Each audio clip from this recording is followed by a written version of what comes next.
Alright, I'm in the bathroom. I hope you can hear me.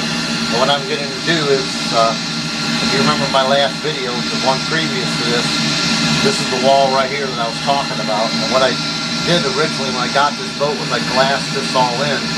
And you can see it's out quite a bit, so I'm going to cut all this out. And I'm going to cut along this bottom down here, all the way across.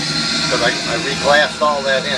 Except originally, the boat was crushed all in here, so I went in and I pulled it in as good as I could and re-glassed it.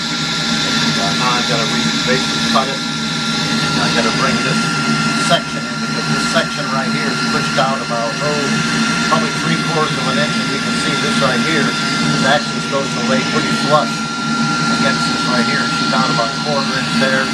And she's out probably 3/4 of an inch here. Once I cut this, then I'll go on the outside and I'll run a 2x4 8-foot, about 3 foot that direction, and then about 3 foot that direction, and I'll tie it into the glass, and I'll basically pull this back out or straighten it back out again with a curve.